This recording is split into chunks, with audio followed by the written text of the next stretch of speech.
Hola mis amigos, hola a todos y bienvenidos a un episodio más del Poder de la Enseñanza, el canal así se llama, el Poder de la Enseñanza. Mi nombre es Omar, muchas gracias por acompañarme, soy su anfitrión en esta oportunidad. Como cada semana, es un placer para mí estar con todos ustedes a través de las escrituras y no olvidemos que el objetivo principal de estas clases, de estos videos, no es brindar solo información, sino brindarles alternativas para que puedan enseñar ese conocimiento a los demás. Y obviamente de esa manera nos podamos edificar y todos podamos venir a Cristo. Así que sigamos adelante. Y empecemos la clase, no sin antes también agradecer a todos los que se suscriben a las clases a cada semana o cada vez que entran a los videos.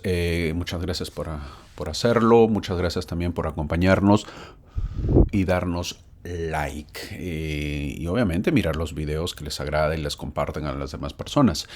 Siempre leo sus comentarios, muchas gracias por todos los lugares de México, muchos lugares de México, de Nueva York, también siempre nos acompañan, de Guatemala, de Centroamérica, de Colombia, de Estados Unidos.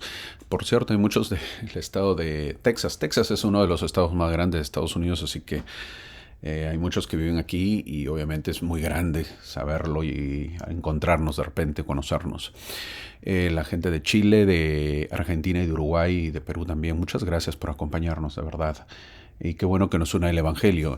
Esta semana veremos, como todas las semanas, estamos estudiando este año lo que es el canon del libro de Mormón, otro testamento de Jesucristo, y nos corresponde lo que es la semana del 22 de enero al 28 de enero.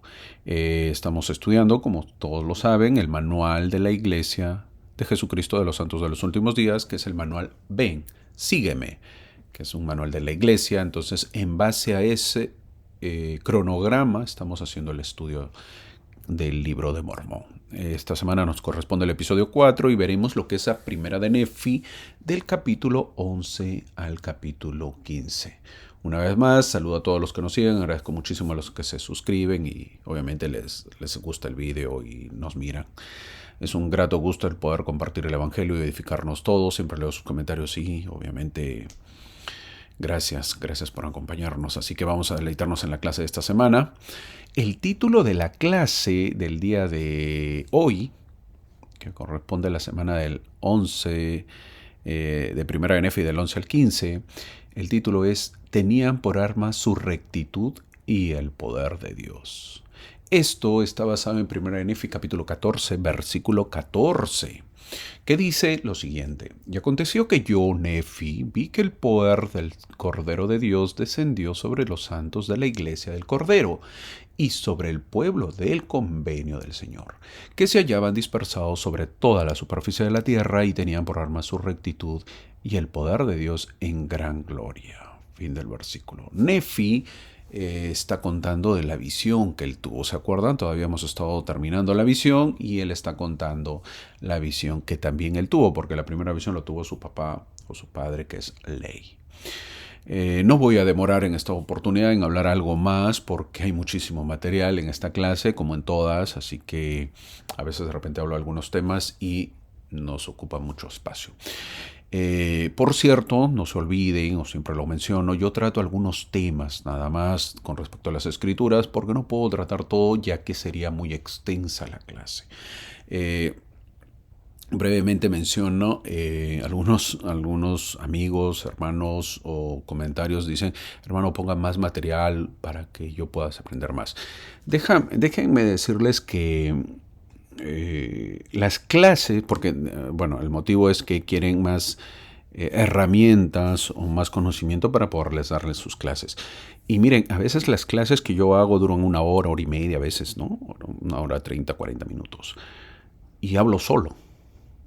Entonces, imagínense el material que ustedes tienen, porque ustedes en sus clases de las escuelas dominicales o seminarios, que son 40 minutos, la clase de la escuela dominical, hago mención, es 40 minutos, no es más, por si acaso, ¿no? Es 40 minutos. Entonces, o ya, póngale 50 minutos, ok, 50 minutos. esos 50 minutos es con preguntas. Entonces, imagínense, el maestro cuánto tiempo habla. Viene a hablar pues unos 15, 20 minutos, porque el resto es preguntar a los demás hermanos qué opinan, su opinión, que nos den algún análisis, algún punto o alguna pregunta que tienen. Entonces, imagínense el material que ustedes tienen con esta clase es bastante. Entonces, yo creo que es más que suficiente, ¿verdad? Porque a veces hacen una pregunta y hay hermanos que responden y hablan por 3, 4 minutos cada hermano. Entonces lo que viene a ser pues un promedio de 10 minutos. Al final la clase, los hermanos que hablan vienen a ser como 20 o 30 minutos. ¿Cuánto le queda hablar al maestro? 15, 12, 15, 20 minutos. Es poco. Entonces, y mi clase que yo hablo solo dura más de una hora. Imagínense el material. Hay muchísimo material. ¿Ok? Y ojo, las clases deben ser así. Esta clase que es de vídeo, obviamente no hay una persona que pregunte, ¿verdad? Pero las clases deben ser así. El maestro debe hablar poco y obviamente dejar que el hermano o el alumno pregunte y hable, porque ese es el objetivo. El maestro viene a ser como un moderador. Está bien, espero que les sirva. Así que creo que es el tiempo suficiente de la clase. Vamos a avanzar. Esta semana nos toca 9 páginas para leer, pero siguen siendo los mismos 5 capítulos cada semana, sino que esta semana lo que ahora nos toca es un poco más extenso los capítulos, pero siguen siendo 5 capítulos, el capítulo 11, 12, 13, 14 y 15. Pero son 9 páginas que hay que leer, así que en esta semana te pones las pilas para poderlos leer esos 9 páginas. Lo que era antes. Cuando yo me refiero a páginas, es como era antes, ¿verdad? Como era antes los capítulos o lo que tenías en tu material escrito, tu libro de Mormón en papel.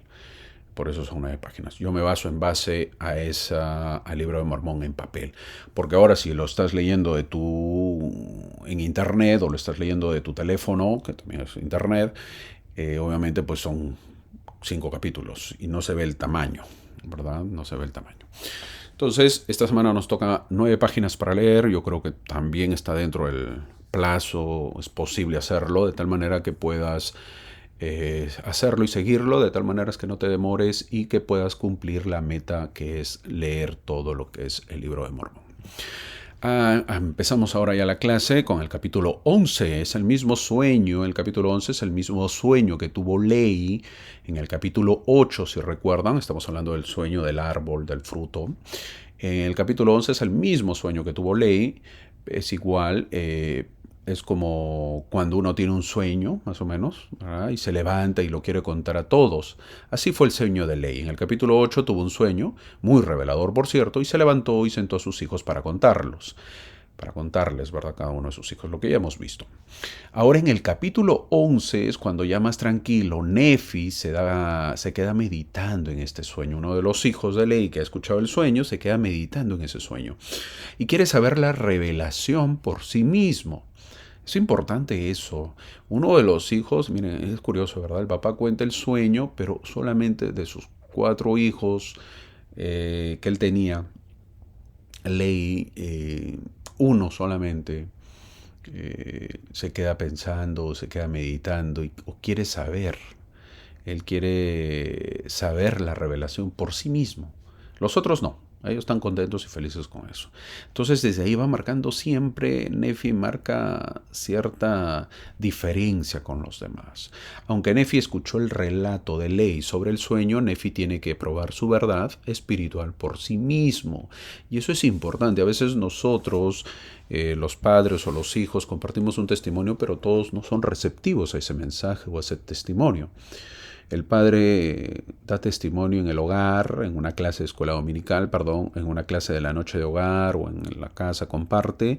No todos los hijos lo reciben por igual. Entonces ahí obviamente hay el más espiritual, hay el otro que ya se está durmiendo, no le hace caso, no le presta atención. Hay de todo. Y lo mismo sucede con la familia de Lehi. El versículo 1 dice que estaba reflexionando. Este versículo es clave para conocer los procesos de la revelación. Siempre cuando uno está meditando, reflexionando, es cuando llega la revelación. La revelación no te va a llegar, mi amigo, mi hermano, mi amiga, mi hermana. No te va a llegar cuando estás bailando, no te va a llegar cuando estás peleando, no te va a llegar cuando estás haciendo otros temas diversos. Las probabilidades que te llegue una revelación es cuando tú estés meditando en ese tema. Y eso es lo que nos dice el versículo 1. Siempre cuando uno está meditando, reflexionando, es cuando llega la revelación. Tómalo en cuenta, mi amigo. Es el momento para la revelación. La reflexión y la meditación son formas de devoción sagrada, momentos tranquilos y eficaces de oración mediante los cuales el hombre se acerca al infinito, obviamente, y hace partícipe de las cosas de Dios. No lo olvides. Entonces ese momento en la reflexión, en la meditación, que uno pues es la forma de devoción sagrada. Es la única manera donde uno va a estar en constante revelación o va a poder entenderlo mucho mejor o va a poder tener una respuesta a su pregunta. La reflexión a menudo abre nuestra comprensión a verdades mayores. Eso es lo que hace la reflexión. Pero no olvidemos que Nefi, antes de eso, tuvo deseos de saber, dice el versículo 1. Luego, al meditar, ¿qué vino? El resultado. ¿Cuál fue el resultado? Que fue arrebatado. Entonces, necesitamos más el Espíritu del Señor en nuestras vidas. ¿Por qué? Porque de esa manera vamos a conocer la verdad. Pero apenas hay tiempo para reflexionar, pensar, hacer una pausa y meditar. Eso es un tema que tenemos todos en el mundo. Muchos de nosotros no nos hemos tomado ni siquiera a veces una hora en el último año para simplemente sentarnos en silencio, cada uno como hijo de Dios, reflexionando sobre nuestro lugar en este mundo, sobre nuestro destino, sobre nuestra capacidad de hacer el bien. ¿Qué cambios queremos hacer en nuestra vida? O sea, vivimos a veces como animalitos, ¿no? Lo que venga, pues ya así será el destino. Y no es así. Algo en la visión de su padre del árbol de la vida impactó a Nefi, con más fuerza que cualquier otra visión de su padre. Nefi no reflexionó sobre la visión que lo sacó de Jerusalén. Simplemente creyó. ¿Se acuerda? Cuando Ley tiene la revelación como patriarca o como profeta, la revelación de salir, ¿qué hace Nefi? Nefi no pregunta, no se queda meditando, no, él simplemente cree y sale, obedece. Nefi tampoco no pidió confirmación de la visión que podrían obtener las planchas de bronce. Él aceptó y obedeció. Sabía que Jehová proporcionaría un camino. Pero ¿por qué le impresionó tanto esta visión del árbol? Con la visión del árbol, Nefi ya dijo, hey, un momento, yo sé que todo lo que ha pasado es verdad, pero yo quiero conocer esto. ¿Por qué? Y la razón no está en el simbolismo que Nefi ya ha descrito, sino en su significado último. Ese significado es obviamente lo que estaba reflexionando cuando fue atrapado en una visión. El espíritu se le aparece a Nefi y lo lleva a ser capacitado a una montaña, es decir, apartado. Estas altas montañas eran como templos, pues, ¿no? En esa época para estos profetas. ¿Dónde entonces la pregunta que nos hacemos es dónde podemos recibir nosotros más revelación? Ojo con la pregunta, no digo dónde podemos recibir revelación, no, dónde podemos recibir más revelación. En los templos. Sí, visítalos, te va a ayudar.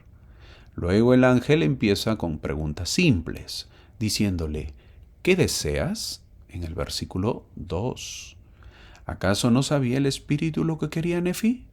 Nefi le dice sus deseos. Es decir, no por lo que está viendo cambia su deseo. Imagínense, se le aparece un ángel y no es que cambie el deseo. Él ya tiene algo en mente y es en base a eso que se le aparece el ángel y es en base a eso o el espíritu, y es en base a eso que se le pregunta, ¿qué es lo que deseas? Y él no cambia eso, él quiere seguir, por más la impresión que él tiene o por más lo que tiene en la revelación, él quiere saber qué es lo que ha tenido su papá o lo que ha tenido ley con respecto a la visión. Es como si uno estuviese pidiendo respuesta a algo de los hijos, del trabajo, de una compra o etcétera. Cualquier cosa que uno desea respuesta y de pronto se aparece el espíritu y nos lleva a una montaña y nos hace la pregunta, ¿qué deseas? ¿Seguiríamos la pregunta viene a ser, ¿no? ¿Seguiríamos con la pregunta o lo cambiaríamos? Mira, yo quería saber cómo tratar a mis hijos, pero al ver todo lo que me estás enseñando, mejor sígueme explicando y ahora tengo otras preguntas. De repente somos así. Si es así, entonces estamos mal enfocados. Ojo ahí, porque la respuesta viene por lo que estamos preguntando, no por lo que quisieras ver o saber o por tu curiosidad. Además, el espíritu estaba aquí evaluando la capacidad de carga de Nefi y discerniendo las profundidades de su deseo de ver y saber todo lo que hacía su padre. Le hace una pregunta fácil y simple a Nefi, pero muy profunda. ¿Crees que tu padre vio el árbol? Dice el versículo 4. Mira, si no crees lo que dijo tu padre, sorry, pero es lo primero que tienes que hacer. Creer, Nefi, tener fe. Pero Nefi ya estaba pues en otro nivel, dice el versículo 5. Sí, mi amigo, así como lo escuchas, son niveles. El que tiene fe está en un nivel más arriba que obviamente que el que no tiene fe. Y la fe no se trata de tener tiempo en la iglesia. No porque estás más tiempo en la iglesia tienes más fe. No porque tienes poco tiempo tienes menos fe. No funciona así. Nefi pidió saber las cosas que su padre había visto. Esa oración fue respondida y además se le concedió el privilegio de tener visiones mucho más allá de sus expectativas. El versículo 6 dice, Hosana, Hosana al Señor. Ese es siempre el caso cuando pedimos con fe y dejamos que el Espíritu Santo dicte nuestras oraciones. Nefi empieza a sentir la bendición de su fe. Mediante el poder del Espíritu, los ojos de Nefi se abren y ve un despliegue panorámico de la verdad divina desplegándose ante él en escenas magníficas, incluida la visión del árbol de la vida y la venida del Mesías. Nefi en el versículo 11 le dice que desea la interpretación de lo que está viendo, pero la doctrina se basa en ese versículo cuando dice, le hablaba como habla el hombre, porque vi que tenía la forma de hombre. Eso dice en el versículo 11. ¿A quién se refiere Nefi? ¿Con quién está hablando Nefi? El mismo versículo lo dice, era el Espíritu del Señor. Para nosotros el Espíritu del Señor es conocido como el Espíritu Santo. Esta ocasión es de tremenda importancia, porque es la única ocasión, toma nota, es la única ocasión bíblica en la que el Espíritu Santo hace una aparición personal al hombre. Como explicó el profeta José Smith, el Espíritu Santo es un personaje y tiene forma de personaje. ¿Dónde dijo eso? Enseñanza del profeta José Smith. Fin del comentario. Además de esta apariencia, las Escrituras también registran que el Espíritu Santo toma la forma de paloma. Y eso lo vimos en el bautismo de Jesús. Eso lo encontramos en Marcos capítulo 1. O también toma la forma de un fuego. ¿Dónde vimos eso? Cuando Pedro empieza la iglesia y viene en forma de fuego. Eso lo vemos en Hechos capítulo 2. Ahora en esta oportunidad es un personaje que se le aparece a Nefi. Según lo que nos narra Nefi, el espíritu actúa aquí para centrar a Nefi en su verdadero deseo. Una vez que Nefi expresa ese deseo, el espíritu abre la visión y se marcha. El espíritu no le da respuesta a Nefi, pero sí muestra en visión lo que deseaba. Sin embargo, llega otro guía. El versículo 14 lo menciona. Esta vez, un ángel. Nefi empieza a ver a Jerusalén y ve una virgen hermosa. Eso demuestra la condescendencia de Dios, según el versículo 16. La condescendencia significa un descenso voluntario de un rango o dignidad. Una vez más, la condescendencia significa un descenso voluntario de un rango o dignidad. Es decir, el que está arriba baja al nivel del que está abajo para entenderlo mejor o para que se entienda mejor. Luego, Nefi ve a María siendo llevada por el Espíritu. Podemos ver entonces de que Jesús de Nazaret era literalmente el Hijo mortal de María y Dios el Padre eterno. Al tener esta visión, Nefi, donde había pedido la interpretación, puede ver a la Virgen María y luego con el niño Jesús en los brazos. Había pedido una explicación sobre el símbolo del árbol. La visión había sido dada en respuesta a esa petición. Él entendió. Nefi tiene el privilegio de vislumbrar el nacimiento de Cristo, casi 600 años antes de que suceda, donde lo importante es la información de que el hijo de la mujer es el resultado de la intervención divina. Era como si el ángel estuviera resumiendo, llevando a Nefi de regreso al punto donde había comenzado, el significado más profundo del árbol. Al ver la Virgen llevando al niño en brazos, el ángel esencialmente preguntó: ¿ahora entiendes el significado del árbol? ¿Entiendes ahora el mensaje detrás del cartel? Hermanito, a Nefi se le explicó y lo entendió, pero yo todavía no lo entiendo. Please, hermano, explíquenos un poquito más. Bueno, a ver. El árbol cargado de frutos, tal como lo vemos en la imagen, era una representación del amor de Dios, que derrama entre todos los hijos de los hombres. El propio Maestro, más adelante en su ministerio terrenal, le explicó a Nicodemo cómo se manifestaba ese gran amor. Dijo él en Juan capítulo 3, versículo 16 al 17, y lo voy a leer: porque tanto amó Dios al mundo, que dio a su Hijo unigénito, para que todo aquel que en él cree no perezca, sino que tenga vida eterna. Y luego el Maestro añadió: porque Dios no envió a su Hijo al mundo para condenar al mundo, sino para que el mundo sea salvo por él. Fin del versículo. En este capítulo se menciona la palabra mira, tal como están apareciendo los círculos. Así le dijeron a Nefi: mira, es decir, contempla y maravíllate de la condescendencia de Dios. La pregunta es, nosotros, según la explicación que está dando el ángel y el espíritu, y según la interpretación que da Nefi, o la explicación que da Nefi de lo que es el árbol que vio Ley, que representa el amor de Dios, ¿nosotros también nos maravillamos de esa condescendencia? Todo lo que había visto Nefi hasta ahora es para ayudarle a comprender cuán grande es el amor del Padre y del Hijo por los hijos de los hombres. Esto se demuestra a través de la mortalidad, la expiación, la resurrección y la vida eterna. Nefi vio que la barra de hierro, que dice el versículo 25, era la palabra de Dios y que conducía a las aguas de la vida y al árbol de la vida, ambos representando el amor de Dios, que se manifiesta en la venida de Jesús en la carne. En otras palabras, las Escrituras nos llevan a Cristo y debemos acudir a Él diariamente a través de las Escrituras. Aprendemos que el amor de Dios es deseable por encima de todas las cosas, para hacer feliz a uno. Esa barra nos dice que lleva a la fuente de aguas vivas, dice el versículo 25, lo cual representa a Jehová o a Jesús. Jesús en el Nuevo Testamento con la mujer samaritana, ¿recuerdan la conversación que él tuvo?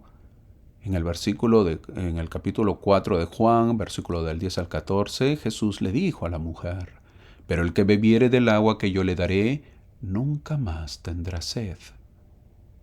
Fin del versículo. En estos versículos finales vemos otra vez la exclamación de mira, lo cual es importante que Nefi se dé cuenta. En el versículo 26 le dice otra vez que vea la condescendencia de Dios en el versículo 26. ¿Y a qué se refiere? El versículo 27 habla del bautismo. En este caso significa la condescendencia de Cristo de someterse a una ordenanza diseñada para los pecadores. No es porque lo necesite, sino para cumplir toda justicia. Solo por eso Cristo se bautizará cuando venga en la carne. Luego Nefi ve el ministerio de Cristo en la tierra y todo lo que hace por las personas enfermas que esperaban un milagro de la vida. El versículo 32, Nefi ve que Jesús es juzgado por el mundo. El tono de Nefi aquí muestra que está abrumado y asombrado de que el Salvador del mundo pueda ser juzgado por hombres malvados. Cuán absurdo debió parecerle a Nefi, ¿verdad? ¿Cómo podría alguien conspirar para matarlo cuando su ministerio consistía en enseñar justicia y sanar a los enfermos? La frase de Nefi, y vi y doy testimonio, implica que no lo habría creído si no lo hubiera visto con sus propios ojos. Mostró condescendencia en su paciencia, por ejemplo, Cristo. También en la moderación cuando fue llevado ante los hombres para ser juzgado. ¿Te imaginas al Hijo de Dios siendo juzgado? El que es el dueño del universo, el creador de todo, el Dios todopoderoso siendo juzgado por unos hombres. A ese nivel llegó el ser humano, pero permaneció allí, aguantó, sufrió y condescendió. Finalmente, Nefi ve al edificio vasto y espacioso que representa el orgullo del mundo y que ese edificio cayó. El gigantesco colapso global que aún está por llegar no será el de un mercado de valores en quiebra, cuando a veces caen las acciones de las bolsas de valores. El mundo a veces se pone en quiebra.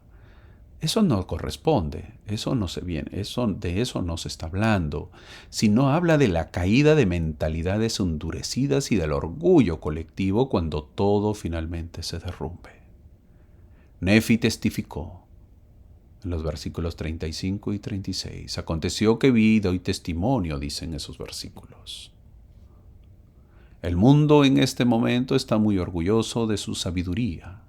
Se creen sabios y duele saber que José Smith, un jovencito sin preparación, pudo restaurar la iglesia. Pudo traducir el libro de Mormón. Pudo convertirse en un sabio al final por haber sido instruido de lo alto. Esto es muy doloroso para muchos. Esto es un crujir de dientes para sus detractores, un rechinar. Aquellos que opten por ridiculizar a los humildes seguidores del Nazareno eventualmente serán aplastados por el poder de la verdad. Por lo tanto, entonces, la gran lección de la visión de la barra de hierro es que la palabra de Dios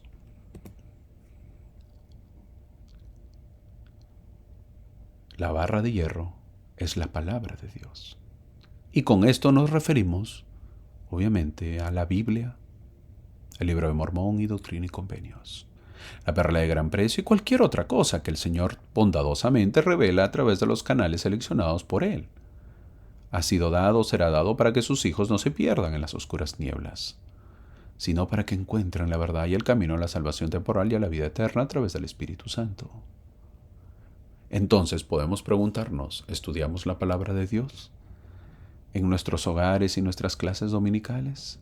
¿Estamos enseñando a nuestros hijos la palabra de Dios? ¿Creemos en la palabra de Dios? ¿Estamos practicando sus preceptos? Son cuestiones de vida o muerte. Démosle más importancia a las Escrituras. Son vida. Dependerá de nosotros. Sí, dependerá de nosotros. Entramos al capítulo 12. La visión de Nefi hasta ahora se ha centrado en acontecimientos que suceden en Jerusalén. Ahí, tal como vemos en la imagen o en el círculo redondo. Ahí está Jerusalén. El capítulo 12 contiene una parte de la visión que trata de la historia de los nefitas y los lamanitas. Y eso corresponde a nada más y nada menos que América. Cubre un periodo de tiempo paralelo a la historia del libro de Mormón, excluyendo a los jareditas. Todo esto es en la visión que está teniendo Nefi. Nefi ve la historia de los lamanitas y los nefitas. es decir, ve el continente América. Por lo tanto, Nefi supo desde muy temprano que habría una división permanente en la familia. Hasta ahora había aprendido que sus hermanos no van a participar del árbol de la vida, pero ahora aprenderá que la descendencia de sus hermanos tendrá muchas guerras con sus descendientes. Además, ve la tierra prometida años antes de llegar allí. Esto es algo que debemos tomar en cuenta. Los grandes profetas son inspirados con muchísimo tiempo antes. ¿A qué me refiero? Nefi ve América. Sí, ve al continente americano antes de llegar a esta tierra. Es decir, que cuando él llega no le parecía extraño porque ya lo había visto en una visión. Esto me hace acordar, por si no lo sabías, al presidente Brigham Young. Él dijo que había tenido una visión muy clara de dónde era el lugar para los pioneros. Nada menos que Utah. Por eso cuando llegaron, él dijo, este es el lugar. Y tuvo una visión mucho más detallada de la visión del templo. Sí, el templo de Salt Lake. ¿Cómo era? Una construcción de un templo que sigue vigente hasta el día de hoy. El Señor siempre inspira a sus profetas. Tiene que inspirarlos. Tiene que darles revelaciones para que vayan adelante y guíen a su pueblo. Hace años alguien dijo, ¿cuál es la diferencia entre un profeta y nosotros que no somos profeta? El tiempo. Esa es la diferencia. El tiempo es la diferencia. Porque lo que ellos saben antes, nosotros lo sabremos, pero después. Entonces la visión que tiene Nefi abandona el viejo mundo de Jerusalén y captura el futuro de los descendientes de Nefi en el nuevo mundo, América, que viene a ser este continente, los que vivimos, donde él, Nefi y su familia están a punto de mudarse. Vemos en la visión que el viaje de una familia se convierte en el viaje de un linaje. Ahora, anota lo siguiente. En la visión de Nefi encontramos confirmada la verdad de que la misión y la expiación del Salvador sirven como un faro de esperanza y verdad para guiar a las generaciones a través de la mortalidad. Cuando una nación, como los nefitas, honra las promesas del pacto, prospera y florece. Pero, a medida que sucumben al orgullo y a la mundanalidad, decaen y finalmente perecen. Ese es el mensaje y la advertencia del libro de Mormón. Nefi y su círculo de seres queridos inicialmente constituyen solo un puñado de hijos de Dios. Sin embargo, con el tiempo se dan cuenta, o se cuentan por millones. Así dice el versículo 1 del capítulo 12. Qué visión tan trascendental se le da a Nefi al ver cómo esta rama de Israel evoluciona y se desarrolla. Una pequeña ramita. Nefi, que aún no está casado ni es padre, ve un futuro turbulento de conflictos, según los versículos 2 y 3. Y también ve sufrimiento para su posteridad. ¿Qué hacer? ¿Qué haríamos nosotros? Demostrar fe y esperanza. Nuestra fe tiene que estar mucho más fuerte. Los versículos siguientes nos dice que Nefi vio un vapor de tinieblas sobre la faz de la tierra. Relámpagos y terremotos, catástrofes sobre la tierra, todo esto pasaría después de la crucifixión del Salvador. En el momento de la crucifixión de Cristo, la destrucción en América fue mucho peor que cualquier cosa que haya ocurrido en Jerusalén, aunque hubo un terremoto menor allí. Acá en América fue peor. En América no solo hubo una contempla agitación de toda la superficie de la tierra, sino que los cielos quedaron cubiertos por 3 días y 3 noches de oscuridad total, pero total. Hacemos un paréntesis, una vez más, para decir que Nefi ve lo que ocurrirá con la venida de Cristo. Supongamos que José Smith está inventando esta historia. Es bueno para tener algunas ideas y para refutar cuando uno quiera saber que lo que dicen que esto es falso. Supongamos que José Smith está inventando esta historia.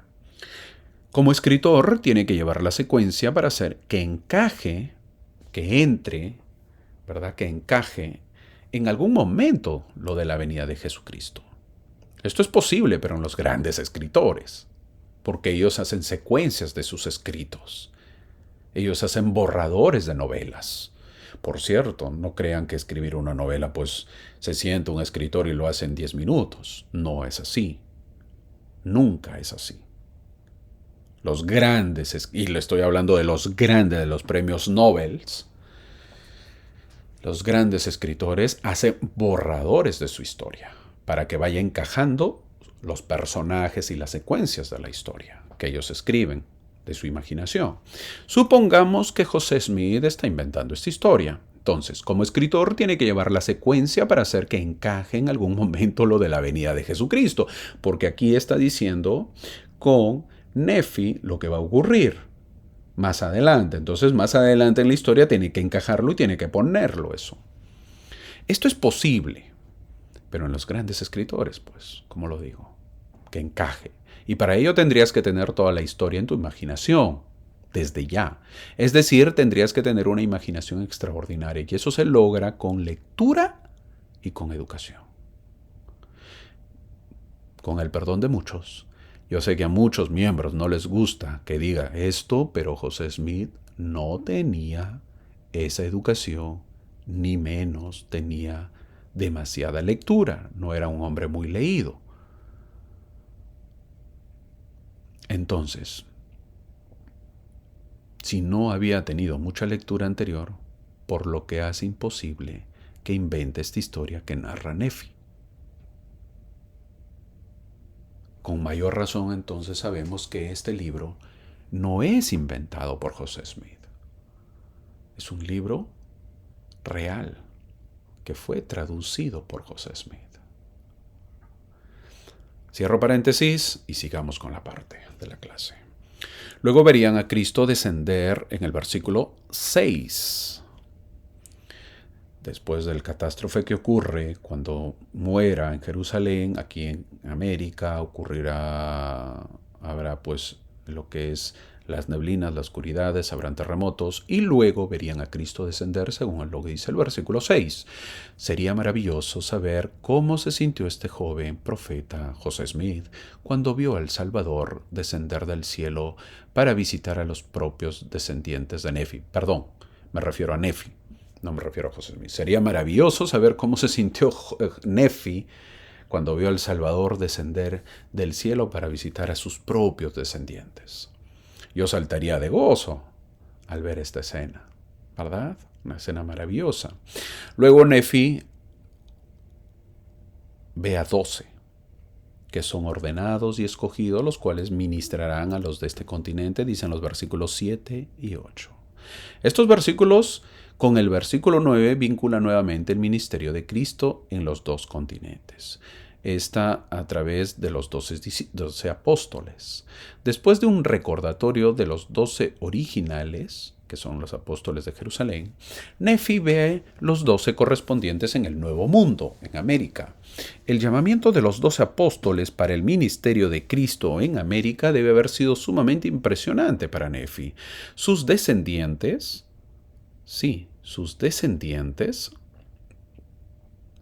iban a recibir todo lo que recibieron los seguidores de Cristo en Jerusalén.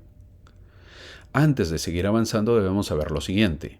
Los 12 discípulos que se menciona que el Señor llamará acá en América son apóstoles también, pero están sujetos o bajo la autoridad de los 12 apóstoles. ¿De dónde? De Jerusalén. Tal como vemos en la imagen, más o menos representativa. Jesús con los apóstoles de Jerusalén en la parte superior y Jesús con apóstoles en la parte inferior en América. Obviamente los de América estarán sujetos a los de Jerusalén. Ahora, a menudo imaginamos que Jesucristo será nuestro juez en el día del juicio final. En Juan capítulo 5 versículo 22 aprendemos que el Padre a nadie juzga, sino que ha confiado todo el juicio al Hijo. Dice el versículo 22, porque el Padre a nadie juzga, sino que todo el juicio dio al Hijo. Fin del versículo. El Hijo, sin embargo, ha cometido juicio sobre otros. El Padre delegó la responsabilidad en el Hijo y el Hijo delegó la responsabilidad en los 12 apóstoles y los 12 discípulos. Estos 24 hombres y otros juzgarán a la humanidad bajo la dirección del Salvador.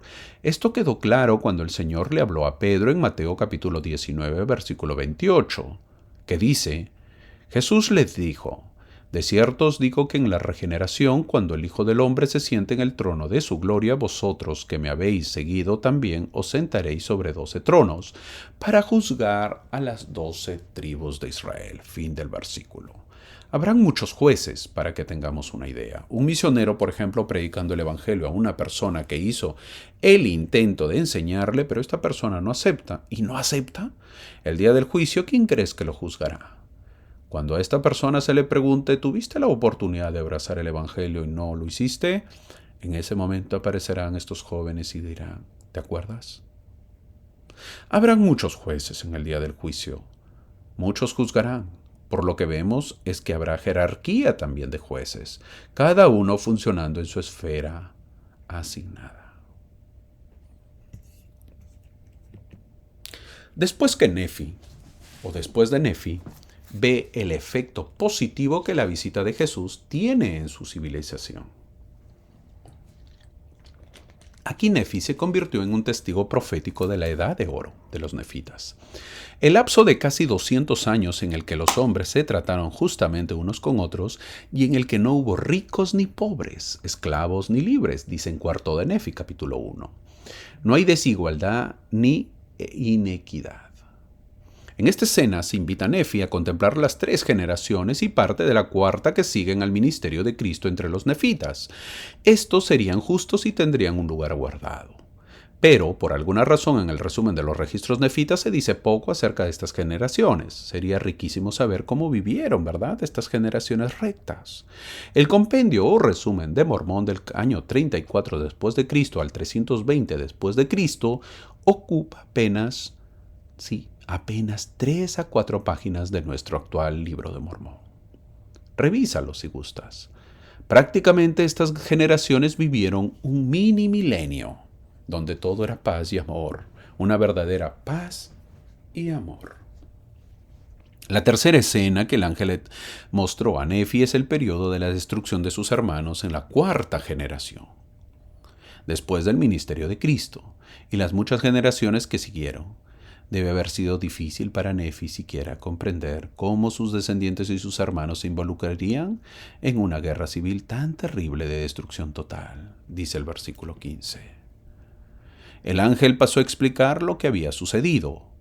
Vio que los símbolos del sueño de su padre tenían una relevancia trágica para su propio pueblo, porque cedieron a las tentaciones del diablo, es decir, a los vapores de tinieblas. Atravesaron los caminos anchos hacia la muerte, en lugar del camino estrecho y angosto, y se asociaron con el orgullo y la sabiduría del mundo, es decir, el edificio grande y espacioso. Se calificaron para las profundidades del infierno y así quedaron separados para siempre de su Dios por la justicia divina. Esta 4ª generación ha seguido el llamado de la gente del espacioso edificio.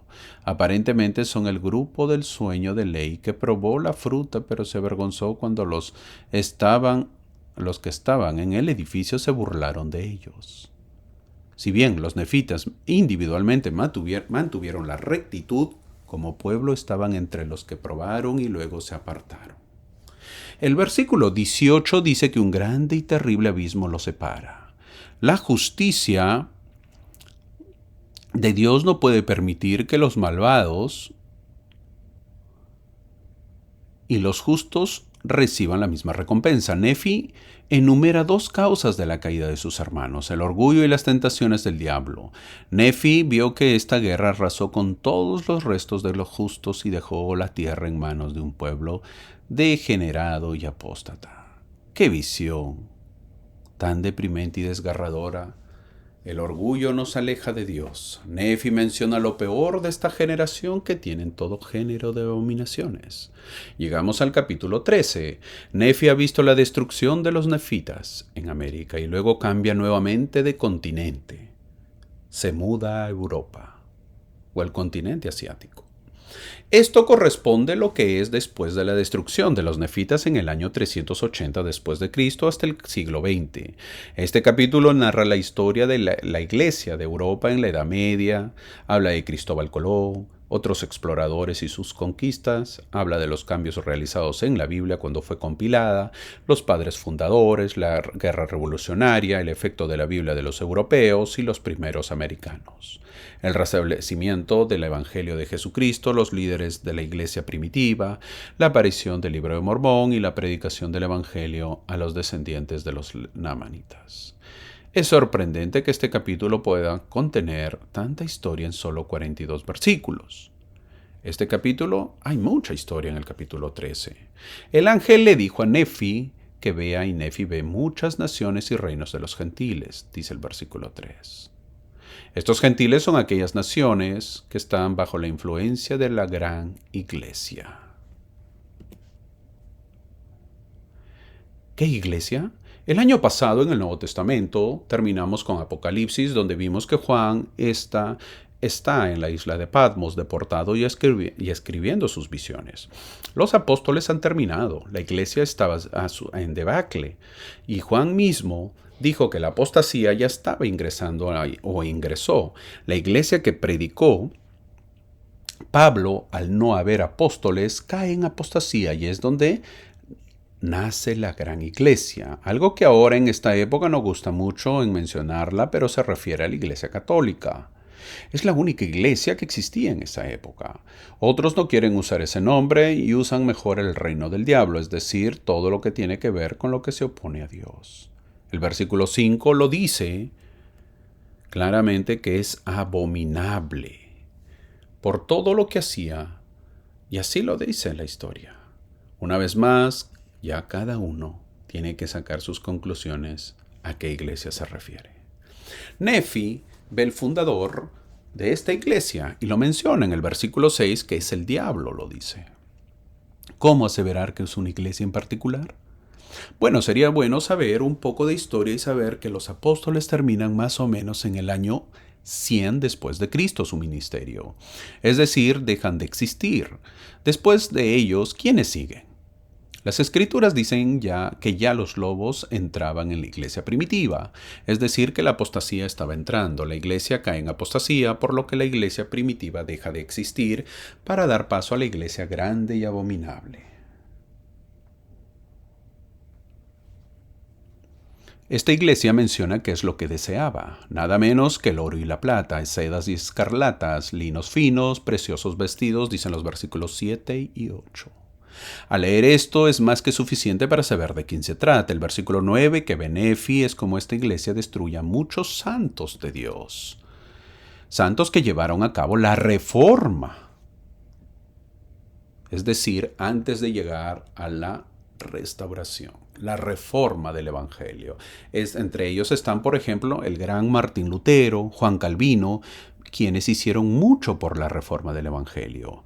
Mientras esto sucedía en el antiguo continente, en América, los que quedaron fueron los lamanitas, viviendo en su propio mundo abominable, dice el versículo 11. El versículo 12 habla de un hombre separado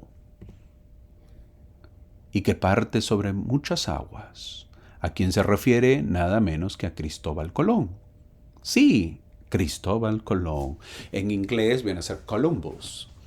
El versículo 12 menciona que el Espíritu de Dios es quien impulsa a Colón para que pueda venir a la tierra prometida. Tenemos que saber por historia que Colón, o Columbus, como le dicen en inglés, llega a América el 12 de octubre de 1492.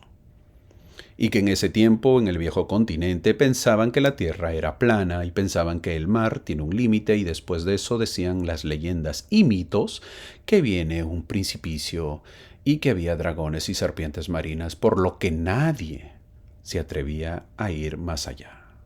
Colón es el que, según Nefi, desciende el Espíritu y lo impulsa para que venga a la tierra prometida. El versículo 13 dice que hubo otros gentiles. Colón dio el inicio para que muchos puedan venir a este continente. Vinieron a Centroamérica como a Sudamérica.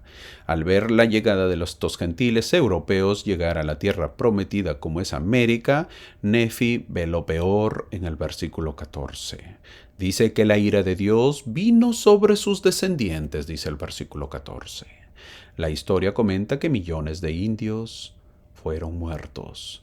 muertos a espada, muertos por enfermedades y muertos por miedo. La población que encontraron fue diezmada, fue reducida, fue una atrocidad lo que vio Nefi, al ver a sus descendientes cómo fueron exterminados. Hago un paréntesis para mencionar que la historia dice que los indios de América, cuando vieron a los españoles llegar, los adoraron, los reverenciaron, porque pensaron que eran dioses, y uno se pregunta, ¿por qué pensaron que eran dioses? Porque hacía muchos años ellos sabían que habían descendido un Dios. Este Dios fue Jesucristo que vino a América. Hago esta mención porque es bueno unir la historia y entendemos mucho más. Fin del comentario que había hecho. Uno se pregunta entonces, ¿y cuál fue el propósito de poder venir a América entonces? Y la respuesta es, en Europa estaba el reino del diablo, la iglesia abominable gobernando. Esto no fue un breve tiempo, sino muchos años. El Señor estableció que ya era hora que la apostasía llegue a su fin, y para ello tenía que restaurar el Evangelio. En Europa, la mayoría de países o de las grandes potencias eran gobernados por reyes, como Francia, España e Inglaterra, por lo que era difícil que el Evangelio pueda restaurarse. Entonces el continente que quedaba para que nazca y crezca el Evangelio restaurado era América. Pero obvio que no fue fácil porque tuvo que pasar mucho tiempo. Tuvo que venir gente, establecerse y que exista la libertad de creencia de tal manera que pueda surgir el Evangelio. A veces siempre preguntan por qué tuvo que ser Estados Unidos donde se restauró el Evangelio. Veamos un poquito nada más, pequeño. ¿Ok? Estamos hablando de 1830, donde José Smith restauró la iglesia, ¿verdad? Donde se restauró el Evangelio, 1830. Muy bien, el 6 de abril de 1830 se restauró la iglesia y es el inicio de la iglesia, formalmente. En 1820 fue la primera visión. Ahora, hagamos un poco de memoria. ¿Qué está pasando en 1820 en tu país, mi amigo? ¿Qué estará pasando? Si eres del continente americano, te voy a contar una parte. Nada más, algo breve. Te comento, por ejemplo, en Perú, en ese tiempo estaba bajo el mando del rey de España, por lo que estaba empezando la emancipación y lo mismo sucedía en México y demás países. Es decir, todavía o recién estábamos emancipándonos. ¿Crees que con esos problemas que había hubiese sido posible restaurar el Evangelio y en Estados Unidos, por ejemplo, ya había pasado más o menos 40 años después de su independencia? Es decir, ya era libre Estados Unidos y había libertad de conciencia. Siempre hay un motivo. El Señor tiene sus motivos porque suceden las cosas. Siempre. Los versículos 20 al 23, el libro del que se habla en estos versículos y que procede de los judíos es la Biblia. Este versículo o este libro, que es la Biblia, en el versículo 24 dice que al comienzo contenía la plenitud del Evangelio. Sí, la plenitud del Evangelio. Pero también ve que la iglesia abominable despoja el Evangelio del Cordero de muchas partes que son claras y preciosas, según el versículo 26. Es decir, quita las partes preciosas de las Escrituras. Afortunadamente, el ministerio de José Smith reemplazó muchas, pero no todas, las partes claras y preciosas de la Biblia que fueron eliminadas. Su retraducción de la Biblia restauró grandes verdades, especialmente sobre los acontecimientos escritos en Génesis. Todos tenemos la Biblia, pero ¿te has puesto a pensar quién hizo toda la recopilación? ¿Quién fue el autor? Quizás no sepas o no recuerdas, pero hace unos años la misa católica, por ejemplo, celebraba en latín. Es decir, ibas a misa y no lo entendías. Es decir, las escrituras no las entendías. El Evangelio de la Biblia ha sufrido muchísimos cambios. ¿Con qué propósito? El versículo 27 lo dice, para cegar los ojos y endurecer el corazón de los hijos de los hombres. Motivo de quitar las cosas preciosas del Evangelio, versículo 29, para que Satanás tenga gran poder sobre ellas. Pero todos sabemos que eso no será para siempre y Nefi también ve cómo se origina la restauración del Evangelio. A Nefi se le concede una visión de la restauración de la palabra de Dios en los últimos días. Tenemos que saber que la palabra de Dios en pureza y plenitud le da a la humanidad una brújula esencial para navegar en el peligroso paisaje de la mortalidad. Todos estamos destinados a una tierra prometida, avanzando a través de mares, sí, esos mares inexplorados, pero dotados de la estrella polar, confiable y constante del Evangelio restaurado de Jesucristo, el cual guía nuestro viaje. En el versículo 37 dice: bienaventurados aquellos que procuran establecer a Sión. En aquel día tendrán el don y el poder del Espíritu Santo. Nefi se refería a aquellos que traerían el reino de Dios en los últimos días. Pocos, muy pocos, dudarían de que esos hombres como José Smith, Brigham Young, Hiram Smith, Parley P. Pratt, John Taylor, Oliver Cowdery y cientos más fueron preordenados para la gran obra de la restauración. Todos ellos pasaron por dificultades y tenían que ser los mejores para poder restaurar la iglesia. Sí, todos ellos. El versículo 39 habla de otros libros que ayudarían. Dice el versículo 39, los otros libros deben ser el libro de Mormón, Doctrina y Convenio, la Perla de Gran Precio. ¿Para qué tendremos esos libros? El versículo 40 lo menciona: para establecer la verdad. ¿Cuál verdad? Entonces, que el Cordero de Dios es el Hijo de Dios y Salvador del mundo, y que todos tenemos que venir a Él. Esa es la verdad. Todos tenemos que venir a Cristo. El versículo 42 quizás pueda ser confuso si no se entiende, parece un trabalenguas y merece una explicación. El primero se refiere a la casa de Israel, el último se refiere a los gentiles. Cristo dejó claro durante su ministerio que fue enviado únicamente a la casa de Israel. Esto ya lo debemos saber. Hermanito, no lo sabía. Bueno, a ver. Si no lo sabías, entonces te invito a ver las clases del Nuevo Testamento del año pasado en mi canal y te vas a enterar un poquito. Aunque los judíos habían rechazado al Señor en varias ocasiones anteriores durante los tiempos del Antiguo Testamento, el Señor en su misericordia les dio la oportunidad de aceptar a Jehová mientras ministraba entre ellos en la carne. No fue hasta que los judíos pidieron su crucifixión, consintieron en su muerte y exclamaron: su sangre sea sobre nosotros y sobre nuestros hijos. Dice Mateo capítulo 27, versículo 25.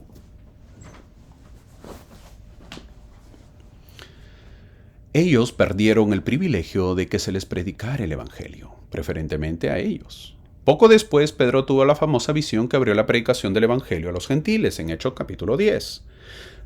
Por lo tanto, en los días de Cristo, los judíos escucharon el Evangelio primero, y los gentiles fueron los últimos que escucharon el Evangelio. En los últimos días, es decir, ahora, el Señor restablecerá su reino a través de los gentiles. Los gentiles, o sea, nosotros seríamos los primeros en escuchar la buena palabra y los judíos serían los últimos. Eso se está cumpliendo y se está llevando a cabo. Entramos al capítulo 14. ¿Hay esperanza para los gentiles por ser gentiles y no ser judíos? Una pregunta que siempre nos podemos hacer. El versículo 2 dice que los que no endurecieron sus corazones con el Cordero serán contados entre la casa de Israel. Los santos de los últimos días que aceptan a Jesucristo como el Señor y Salvador y reciben las ordenanzas necesarias para unirse al reino de Dios, reciben la promesa de que serán contados entre la casa de Israel. El versículo 3 habla de no la destrucción del alma. Ahí dice la destrucción del alma. El libro de Mormón enseña lo que debería ser un principio obvio, que el espíritu o el alma no son destruidos, sino que esperan la resurrección en el mundo de los espíritus, ya sea en el paraíso espiritual o en la cárcel de los espíritus. En los versículos 5 al 7, el ángel habla de la misericordia de Dios y de una oportunidad continua de arrepentirse. Para ayudar en ese arrepentimiento, el Señor hará una obra grande y maravillosa, dice el versículo 7.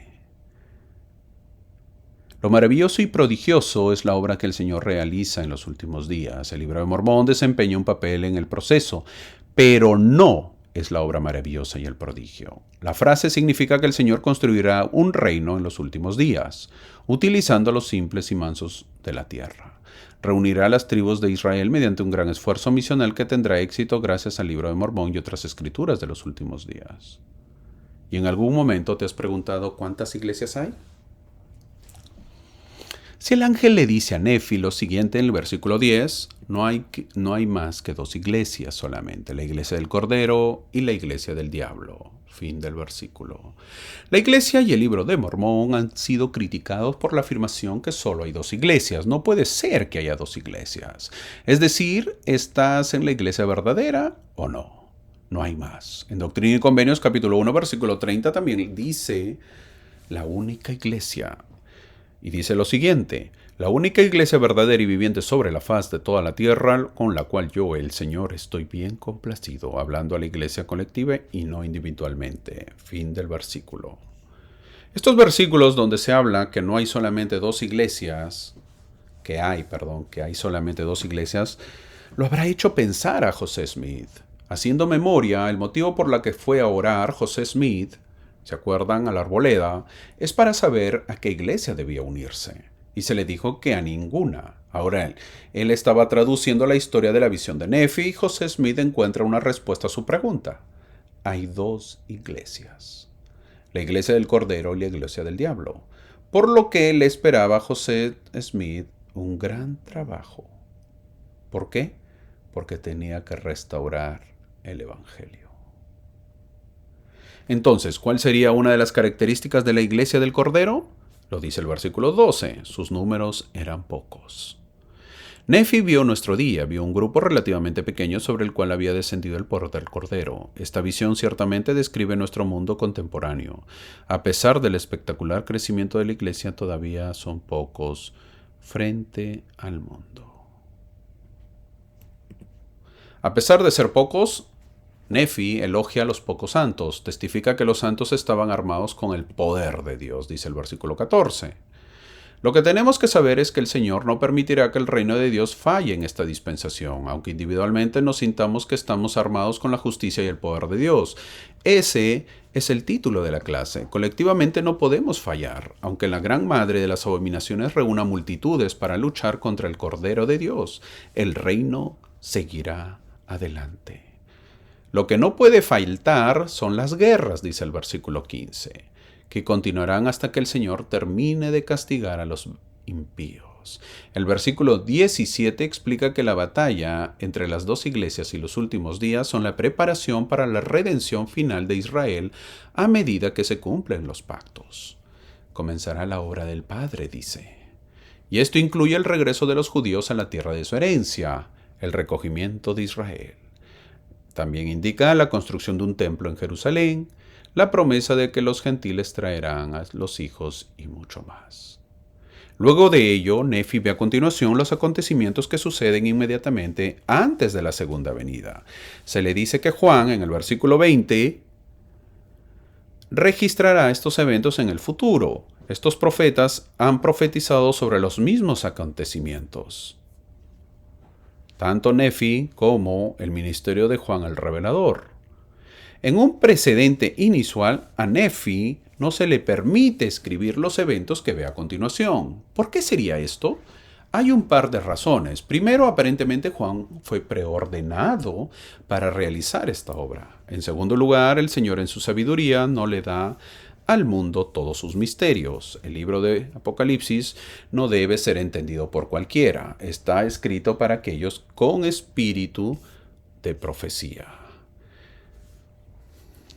Llegamos al versículo 30 del capítulo 14 y dice Nefi: ahora ceso de hablar sobre la visión. En resumen, ve la visión del árbol de la vida, se le da la interpretación del sueño y se le muestra una visión de la historia del mundo, incluido el ministerio del Salvador, la iglesia primitiva, la historia de los nefitas y los lamanitas, la apostasía y la restauración, los últimos días, las destrucciones que acompañan a la segunda venida y al milenio. Hermosa visión que tuvo Nefi, ¿verdad? Bárbaro, vio todo. Asombrosa visión que tuvo Nefi, un grande. Y lo que hemos leído, la historia de la iglesia, nos hace acordar que al igual que Nefi, el profeta José Smith declaró: podría explicar 100 veces más de lo que jamás he explicado las glorias de los reinos que se me ha manifestado en la visión, si se me permitiera y el pueblo estuviera preparado para recibirlas. Fin del comentario. Obvio que a José Smith tampoco se le permitió escribir eso. Él vio, pero tampoco se le permitió abrir eso.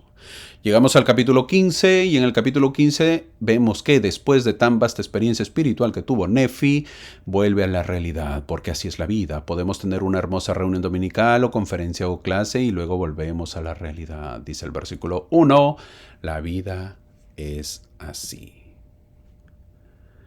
Nefi llega a la tienda y ve a sus hermanos disputar con lo que había dicho su padre. Así es la vida. Mientras uno llega espiritual, los demás están que discuten o pelean. La clave para entender las cosas espirituales es consultar al Señor. ¿Verdad? Tal ahí. Consultar al Señor. Nefi reconoce que Lamán y Lemuel no habían mirado al Señor debido a la dureza de sus corazones, dice el versículo 4. Hoy en día no entender el libro de Mormón u otras palabras provenientes del Señor o de sus siervos se debe a la misma razón. A veces tener mucha educación hace dudar de las cosas sencillas de la vida o de cómo el Señor actúa. Para el instruido, reconocer a un muchachito como José Smith, que fue elegido, es complicado. Es bueno ser instruido, pero si escuchamos los consejos de Dios. Hay muchas cosas maravillosas que son difíciles de entender a menos que le preguntes a Dios, que ese es el objetivo. Si endureces tu corazón, no pedirás y la tragedia es inevitable para aquellos con corazones duros. Nefi venía de tener una visión asombrosa, pero también desgarradora, porque dentro de unos años su descendencia se perdería. Había visto su caída en el versículo 5. Nefi lamentó la iniquidad y la destrucción de los lamanitas. Esta angustia del alma proviene de tener un corazón. Nefi estaba así, lleno de caridad. Él siente dolor por su gente, por lo que le pasará a sus condescendientes. Por lo que le pasará a sus descendientes. Es bueno ponerse a pensar no solamente en nosotros o en nuestra salvación. ¿Qué hay de nuestros descendientes? ¿Cómo lo ves?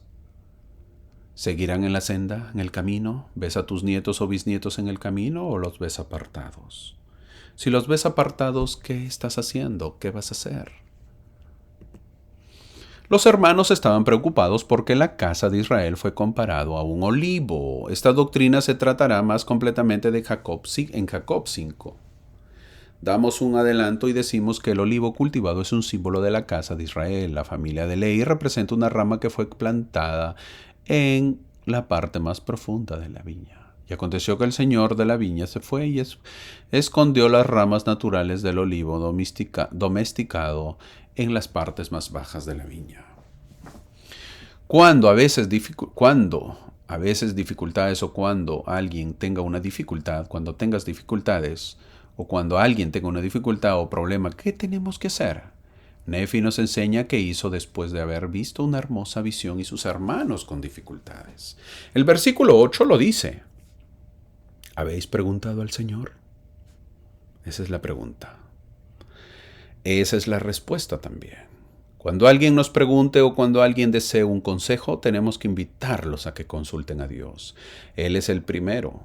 Consulta a Dios, mi hermano, mi amigo. El Señor contesta las oraciones y no puedes decir como dijeron ellos. En el versículo 9 que ellos, como le dice, ellos decían, no nos da a conocer a nosotros. Eso no es verdad. Porque el versículo 11 lo dice, hay claves para pedir. Pedir con fe. Si las cosas son difíciles de entender y aceptar, murmuras. O estudias las cosas en tu mente y preguntas al Señor. Vamos, este año nuestra fe tiene que aumentar. ¿Cómo nos gusta escudriñar? Vemos que como nos gusta escudriñar esta parte, las escrituras, vemos que Lamán y Lemuel no preguntan por el árbol de la vida ni por el Mesías, preguntan por las ramas del olvido. ¡Hey, Lamán, Lemuel! ¿No quieren saber del árbol de la vida de verdad? ¿Qué pasó, amigos? Quizás entendieron que las ramas del olivo es una profecía que se trataba de una reunión de los dispersos con Israel y querían entender cuándo. Sin duda lo vieron como una profecía de que podría regresar a Israel. O regresar a casa. Pero Nefi tuvo una maravillosa comprensión de las escrituras después de ver su gran visión. Señaló que todo Israel sería reunido en los últimos días, incluidos los judíos, dice el versículo 19. Sería la manera en que Dios cumpliría su pacto original con Abraham. ¿Cómo que serían restaurados los judíos? Para la época de Ley, las 10 tribus se habían perdido y el reino de Judá era el único grupo conocido de israelitas. Para ello, Nefi se basa en un grande. ¿Quién es? Isaías, dice el versículo 20. Es decir, lo conocía muy bien a Isaías. Uno de los temas principales de los escritos de Isaías es la restauración de los judíos en los últimos días y Nefi lo explica muy bien.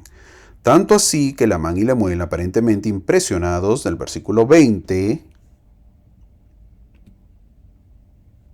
están satisfechos con la explicación de Nefi. Lamán y Lemuel están satisfechos con la explicación de Nefi. Los demás versículos, Lamán y Lemuel, luego le preguntan a Nefi qué representan los elementos del sueño de Ley. Nefi explica y discute. Una vez más, lo que parece ser un ejemplo muy claro de un árbol de la vida era ininteligible.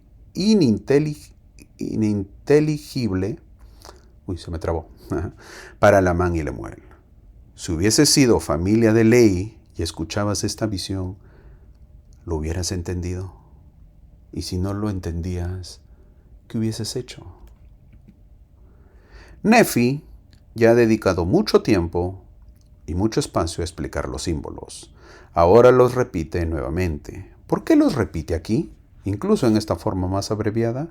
La intención de Nefi no es explicar los símbolos, sino explicar la relación entre los hermanos. Cuando está escribiendo Nefi esto, ya han pasado muchos años y ya los hermanos han tomado sus decisiones de separarse. En una palabra, la división no fue amistosa.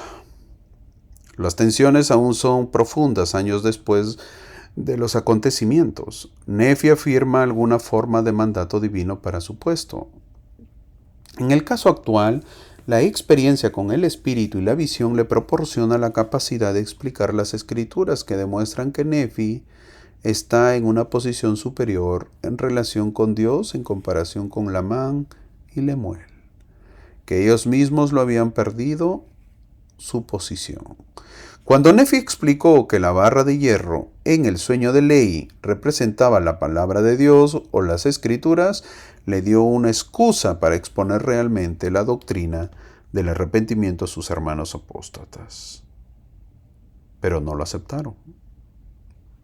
Note que les predicó con todas las energías de su alma y todo el poder de sus facultades, dice el versículo 25.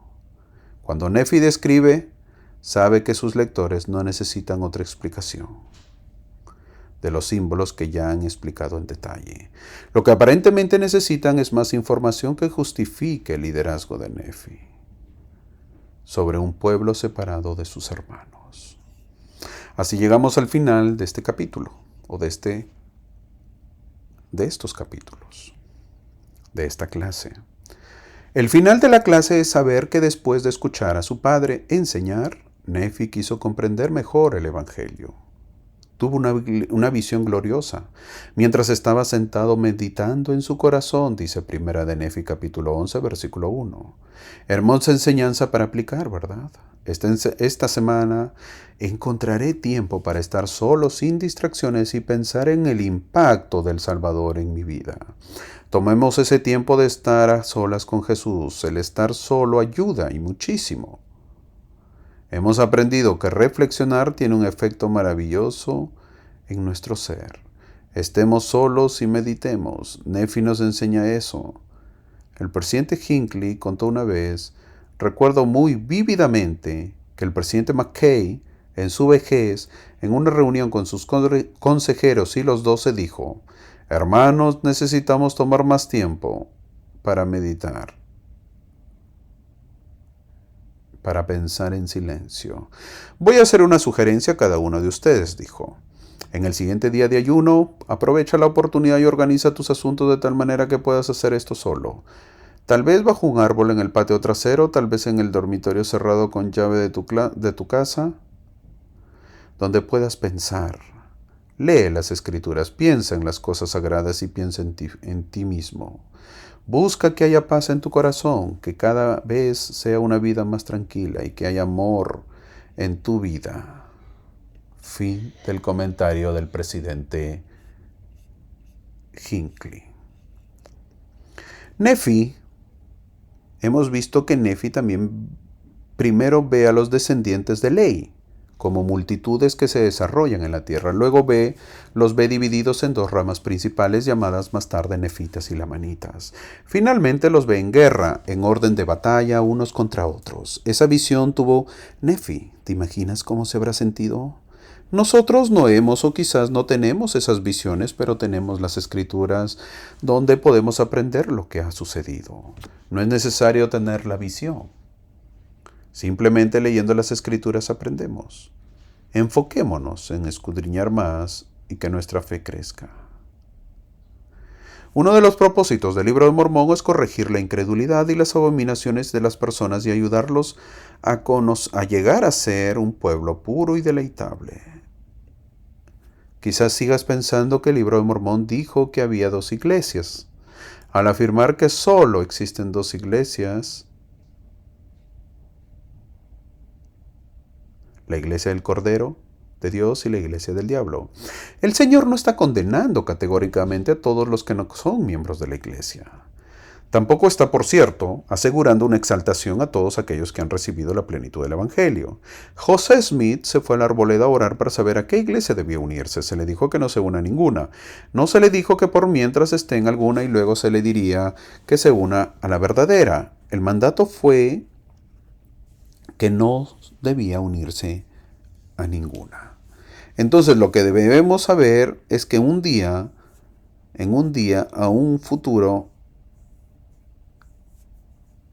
futuro para el nuestro,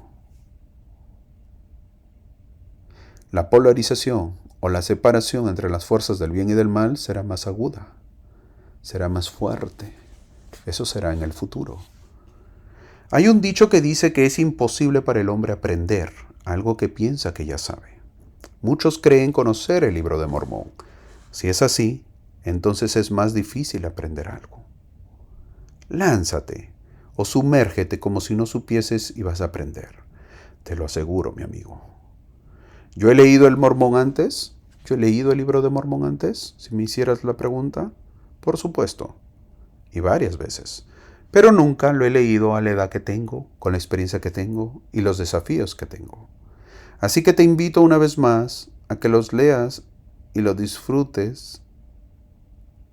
No sabes cuánto yo lo disfruto porque estoy aprendiendo muchísimo. Gracias por acompañarme, que espero que esta clase te haya servido y te ayude y te sirva. Aplícalo en tu vida, aplícalo en tu barrio, aplícalo en tu familia, que las escrituras cobran ese significado. Gracias por acompañarme cada semana y te espero la próxima.